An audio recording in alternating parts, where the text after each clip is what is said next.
Hi friends, ఎలా ఉన్నారు అందరూ? ఈరోజు మీ అందరికీ మా ఆర్గానిక్ గార్డెన్లో సొరకాయల పాది కాసిన సొరకాయలు చూపించబోతున్నాను. ఫ్రెండ్స్, చూసారా ఎంత బారుగా ఉన్నాయో కదా. ఇవ్వండి, 5, 6 కాసినవి. వాటన్నిటిని చూపిస్తాను. వీడియో చివరి వరకు చూడండి ఫ్రెండ్స్. మధ్యలో వదిలేస్తే అసంపూర్తిగా ఉంటుంది కదా.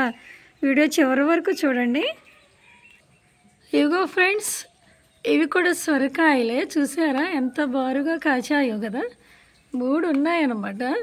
త్రిమూర్తుల్లాగా 3 సొరకాయలు ఎలా ఎలాడుతున్నాయో చూడండి. బాగున్నాయి కదా ఫ్రెండ్స్. ఇవిగో ఫ్రెండ్స్ సొరకాయలు చూసారా ఎంత బారుగా కాస్తున్నాయి. ఇవి ఎలాడుతుంటే చాలా చూడముచ్చటగా ఉన్నాయి ఫ్రెండ్స్. వీటికి ఎలాంటి పెస్టిసైడ్స్ యూజ్ చేయలేదు ఫ్రెండ్స్. అన్నీ సహజ ఎరువులే వేసి పండిస్తున్నాను అనమాట. ఇప్పటి వరకు వీటికి ఏ చీడ పీడ సోకలేదండో. అంతా తాజాగానే పెరుగుతున్నాయి అన్నమాట. వీటి యొక్క టేస్ట్ చాలా బాగుంటుంది ఫ్రెండ్స్. చూసారా ఎలా కాసినాయో, నువ్వా నేనా అన్నట్టు కాసినాయి కదా ఫ్రెండ్స్. ఎంత తాజాగా ఉన్నాయో, ఎంత బారుగా కాచాయో కదా. ఇవి ఒక్క సొరకాయ చాలండి కూర వండుకోవడానికి కదా. చూసారు ఫ్రెండ్స్, మీ పెరట్లో కనుక ప్లేస్ ఉంటే మీరు కూడా ఇలా సహజ సిద్ధంగా పండించి తినడం అలవాటు చేసుకోండి ఫ్రెండ్స్. మన ఆరోగ్యం మెరుగుపడుతుంది.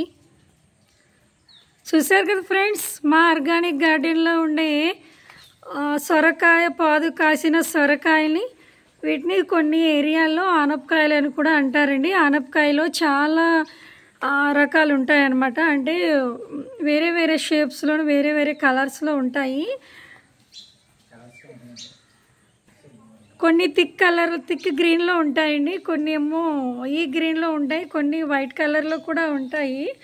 ఆ 3 కలర్స్ కూడా చూసాను నేను. వాటి యొక్క షేప్స్ కూడా చూశాను అనమాట. ఎప్పుడైనా అవి తారసపడినప్పుడు వాటి యొక్క వీడియోలు కూడా చేసి యూట్యూబ్లో పోస్ట్ చేస్తాను మీ అందరి కోసం. ఇప్పుడు చూద్దరు కానీ ఫ్రెండ్స్.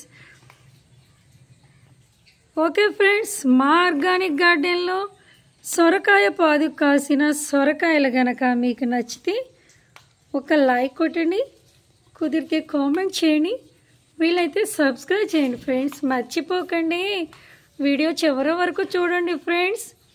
ఈ సొరకాయలు కనుక మీకు నచ్చితే మీ ఫ్రెండ్స్ అండ్ ఫ్యామిలీకి కూడా షేర్ చేయండి ఫ్రెండ్స్.